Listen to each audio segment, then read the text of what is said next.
ഇന്നത്തെ ഡ്രോയിങ് സീരീസിൽ നമ്മൾ 2 ആർട്ടാണ് വരയ്ക്കുന്നത്. അപ്പോൾ ആദ്യത്തെ ഇല്യൂഷൻ ആർട്ടാണിത്.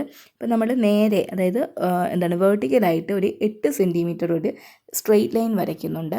ആ സ്ട്രെയിറ്റ് ലൈനിനകത്ത് നമ്മൾ 0.5 സെൻറ്റിമീറ്റർ വെച്ച് മാർക്ക് ചെയ്ത് കൊടുക്കുകയുമുണ്ട്.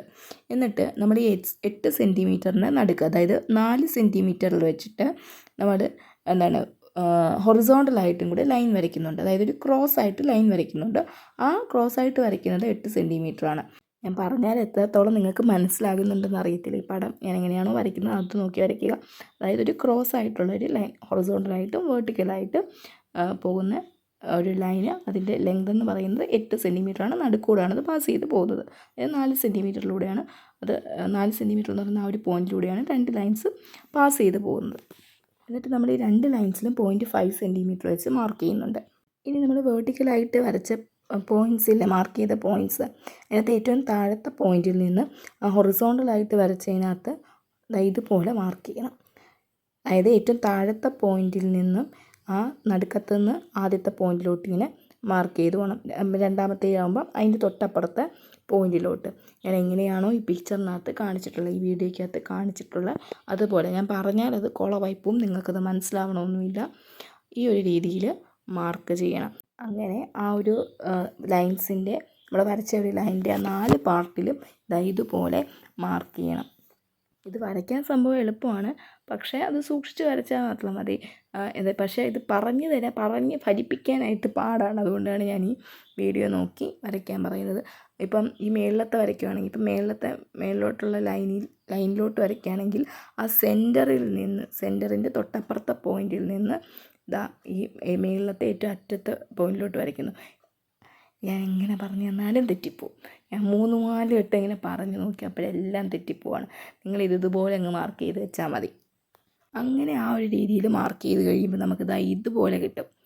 ഇനി ഇതിനകത്ത് ചെയ്യേണ്ടതെന്ന് പറഞ്ഞാൽ, നമുക്ക് ഓൾട്ടർനേറ്റീവ് ആയിട്ടുള്ള കോളംസിൽ കളർ ചെയ്ത് കൊടുക്കണം. അതായത് ഇടവിട്ട് എന്ത് ചെയ്യാം, ഷെയ്ഡ് ചെയ്ത് കൊടുക്കണം. ഞാൻ ഇവിടെ ഇതെല്ലാം വരയ്ക്കാനായിട്ട് യൂസ് ചെയ്തിരിക്കുന്ന ജെൽ പേനയാണ്, ബ്ലാക്ക് ജെല്ല്. അത് വെച്ച് തന്നെയാണ് ഷെയ്ഡിങ് ചെയ്ത് കൊടുക്കുന്നത്. അങ്ങനെ നമ്മൾ അതും കൂടെ ഷെയ്ഡ് ചെയ്ത് എടുക്കുമ്പോൾ നമ്മുടെ ഇമേജ് ഇതുപോലെ കിട്ടും. ഇനി നമുക്ക് വേണ്ടത് ഒരു 3D എഫക്റ്റ് അല്ലെങ്കിൽ ഒരു ഇല്യൂഷൻ എഫക്റ്റ് ഒക്കെ വരാനായിട്ട് നമുക്ക് പെൻസിൽ കൊണ്ട് ഷെയ്ഡ് ചെയ്ത് കൊടുക്കാം. അതിൻ്റെ സൈഡിൽ ചെറുതായിട്ട് ഇതുപോലെ ഒന്ന് പെൻസിൽ കൊണ്ട് ഷെയ്ഡ് ചെയ്ത് കൊടുക്കാം. ഈ 3 സൈഡ്, അതായത് താഴത്തെ 2 സൈഡ്, മേളിലത്തെ ആ ഒരു സൈഡിൽ ഇച്ചിരി നന്നായിട്ട് ഷെയ്ഡ് ചെയ്യണം.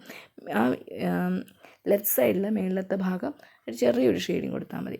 ഇനി ഷെയ്ഡ് ചെയ്ത് കഴിഞ്ഞിട്ട് നമ്മൾ ഈ ഷെയ്ഡ് ചെയ്ത ഭാഗം നന്നായിട്ട് സ്മഡ്ജ് ചെയ്ത് കൊടുക്കണം, നന്നായിട്ട് ബ്ലെൻഡ് ചെയ്ത് കൊടുക്കണം. അപ്പോൾ അതിന് ഞാൻ ഇവിടെ ബഡ്സാണ് യൂസ് ചെയ്തിരിക്കുന്നത്. ഈ ബഡ്സ് കൊണ്ട് നന്നായിട്ട് ബ്ലെൻഡ് ചെയ്ത് കൊടുക്കുക. ആ വരച്ചതിനകത്ത് ചെറുതായിട്ട് ആ വൈറ്റ് പോർഷൻസൊക്കെ ഒന്ന് പെൻസിൽ കൊണ്ട് ഒന്നുകൂടി ഷെയ്ഡ് ചെയ്തിട്ടൊന്ന് ഒരു 3D എഫക്റ്റ് ഒക്കെ വരാനായിട്ടൊന്ന് സ്മഡ്ജ് ചെയ്ത് കൊടുക്കാം. കൂടുതൽ ഇതുണ്ടെങ്കിൽ നമുക്കത് എറേസ് ചെയ്ത് കളയുകയും ചെയ്യാം. അവിടെ ഏകദേശം ഒരു ഇല്യൂഷൻ ആർട്ട് റെഡി ആയിട്ടുണ്ട്. ഇനി നമുക്ക് അടുത്ത ഡ്രോയിങ്ങിലോട്ട് പോകാം. അടുത്തത് നമ്മളൊരു സെൻറ്റാങ്കിൾ ആർട്ടാണ്, ഒരു കളറിങ് പാറ്റേൺ ആണ് നമ്മൾ ചെയ്യാനായിട്ട് പോകുന്നത്. നമ്മളിവിടെ ഹാർട്ടിൻ്റെയൊക്കെ ഒരു സ്മൈലി ഇല്ലേ, മറ്റേ ലവ്, ആ ഒരു ലവ് ഭാഗം നമ്മളിവിടെ വരയ്ക്കുന്നുണ്ട്. ലവ് ചിഹ്നം പോലത്തെ ഒരു ഇതിൻ്റെ ഫുൾ ഒരു ലവ് സൈൻ അല്ല വരയ്ക്കുന്നത്. അതിൻ്റെ ഒരു ഹാഫ് പോർഷൻ ഇതുപോലെ വരച്ച് അത് നന്നായിട്ടൊന്ന് ഡാർക്കൻ ചെയ്ത്, അതിൻ്റെ ഒരു സൈഡ് നന്നായിട്ടൊന്ന് ഡാർക്കൻ ചെയ്തെടുക്കുന്നുണ്ട്. പിന്നെ ഈ ഒരു ലവ് സിമ്പലിൽ നിന്ന് പോകുന്നത് പോലെ കുറച്ച് ലൈൻസ് ഇതുപോലെ അതിനകത്തോട്ട് നമ്മൾ വരയ്ക്കുന്നുണ്ട്. ഇനി നെക്സ്റ്റ് സ്റ്റെപ്പ് എന്ന് പറഞ്ഞാൽ, നമ്മൾ ഈ സ്ട്രെയിറ്റ് ലൈൻസ് വരച്ചില്ലേ, ഈ സ്ട്രെയിറ്റ് ലൈൻസ് വരച്ചതിന് ഇടയിൽ കുറച്ച് ലൈൻസ് ഇതുപോലെ വരയ്ക്കുന്നുണ്ട്. അപ്പം അടുത്ത സ്റ്റെപ്പ് എന്ന് പറഞ്ഞാൽ ഇതാണ്. ഇത് ഞാൻ എങ്ങനെ പറഞ്ഞിട്ടുണ്ടോയെന്ന് എനിക്കറിയത്തില്ല. ആദ്യം നമ്മൾ ഏകദേശം ഒരേ ലെങ്തിന് ഈ ലവ് ചിഹ്നത്തിൽ നിന്ന് പോകുന്ന ഒരേ ലെങ്തിന് ആദ്യം ഇടവിട്ട് ലൈൻ വരയ്ക്കുന്നു. പിന്നെ നമ്മൾ ആ ഇടയിലുള്ള ഗ്യാപ്പിലെ ലൈൻസിനിടയിൽ വീണ്ടും ഇതുപോലെ ലൈൻസ് വരയ്ക്കുന്നു. അങ്ങനെ വരച്ച് പോകുന്നു. ഇനി നെക്സ്റ്റ് സ്റ്റെപ്പ് എന്ന് പറഞ്ഞാൽ ഇതുപോലെ അതിൻ്റെ സൈഡൊക്കെ ഒന്ന് ഡാർക്കൻ ചെയ്ത് ഒരു കർവ്ഡ് സ്ക്വയർ പോലെ ഒരു കർവ്ഡ് ഷേപ്പിൽ എത്തിക്കുന്നു. അതായത് ഒരു സ്ക്വയർ എന്ന് പറയാൻ പറ്റത്തില്ല, അതിൻ്റെ അരികുകൾ ഒരു വളഞ്ഞിരിക്കുന്ന രീതിയിൽ അതിൻ്റെ സൈഡ് നന്നായിട്ട് ഡാർക്കൻ ചെയ്ത് നമ്മൾ എത്തിക്കുന്നു. ഇനി നമ്മുടെ നെക്സ്റ്റ് സ്റ്റെപ്പ് എന്ന് പറഞ്ഞാൽ കളറിങ് ആണ്. അപ്പോൾ ഞാനിവിടെ ലവ് ചിഹ്നത്തിന് ഒരു കളർ കൊടുക്കുന്നുണ്ട്. ഒരു പിങ്ക് ഷെയ്ഡാണ് ഇവിടെ കൊടുത്തിട്ടുള്ളത്. അത് കുറച്ച് കൂടി പോയെന്ന് എനിക്ക് തന്നെ തോന്നിയിട്ടുണ്ട് കേട്ടോ. പിന്നെ നമ്മൾ വീഡിയോ കാണുന്ന പോലെ ഓരോ റോയിലുള്ള ഓരോ ലൈൻസിലുള്ള ഈ ഒരു ഗ്യാപ്പിൽ നമ്മൾ കളർ ചെയ്ത് കൊടുക്കുന്നുണ്ട്. പല കളറായിട്ട് ചെയ്ത് കൊടുക്കുന്നുണ്ട്. അപ്പോൾ ആദ്യം നമ്മൾ ഒരു ഷെയ്ഡ് ചെയ്തിട്ട് അതിൻ്റെ സൈഡ് വീണ്ടും ഒന്ന് അതിൻ്റെ മേലിൽ കൂടെ ഒന്ന് ഡാർക്കൻ ചെയ്ത് പോകുന്നുണ്ട്. നിങ്ങൾക്ക് അങ്ങനെയല്ല, ഒന്നെങ്കിൽ ആദ്യം ഒരു ലൈറ്റ് കോട്ട് അടിച്ചിട്ട് അതിൻ്റെ സൈഡിൽ അതേ കളറിൻ്റെ തന്നെ ഡാർക്ക് വെർഷനിൽ സൈഡിൽ ഇതുപോലെ ഒന്ന് ഷെയ്ഡ് ചെയ്ത് കൊടുക്കണം. ഞാൻ പറയുന്നത് എത്രത്തോളം മനസ്സിലാവുണ്ടെന്ന് അറിയത്തില്ല, എനിക്ക് തീരെ സുഖമില്ല, അപ്പോൾ അതിൻ്റെ ഒരു സൗണ്ടിൻ്റെ ഒരു പ്രശ്നമുണ്ട്. അപ്പം നിങ്ങൾ എന്ത് ചെയ്യുക, ഇങ്ങനെ ഡിഫറെൻറ്റ് കളേഴ്സ് ഇങ്ങനെ അപ്ലൈ ചെയ്ത് കൊടുക്കുക. എന്നിട്ട് ഈ ഒരു സൈഡിൽ ഇച്ചിരിയും കൂടി ഡാർക്ക്, അതായത് ഇതിൻ്റെ ഒരു 3D എഫക്റ്റൊക്കെ വരാൻ വേണ്ടിയിട്ടാണെന്നാണ് പറയുന്നത്.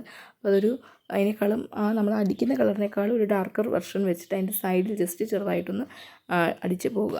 പിന്നെ ഈ സ്റ്റെപ്പാണ് ശ്രദ്ധിക്കേണ്ടത്. ഞാനിവിടെ എൻ്റെ കയ്യിൽ വൈറ്റ് പെൻ ഇല്ലാത്തതുകൊണ്ട് ഞാൻ മാർക്കർ വെച്ചാണ്, അത് ഭയങ്കര പ്രയാസമായിരുന്നു. നിങ്ങളുടെ കയ്യിൽ വൈറ്റ് പെൻ ഉണ്ടെങ്കിൽ അത് വെച്ച് ചെയ്താൽ മതി. അത് വെച്ച് ഒരു വൈറ്റ്, ഒരു ചെറിയൊരു ലൈനും പിന്നെ ഒരു ഡോട്ടും കൂടെ ചെയ്ത് കൊടുക്കണം. ഇത്രയും കൂടെ ചെയ്യുമ്പോഴത്തേക്ക് നമ്മുടെ ഒരു സെൻറ്റ് ആംഗിൾ പാറ്റേൺ കിട്ടിയിട്ടുണ്ടായിരിക്കും. ഇതാണ് ഫൈനൽ ലുക്ക് എന്ന് പറയുന്നത്. വീഡിയോ ഇഷ്ടമായാൽ ലൈക്ക് ചെയ്യുക, കമൻറ്റ് ചെയ്യുക, സബ്സ്ക്രൈബ് ചെയ്യുക.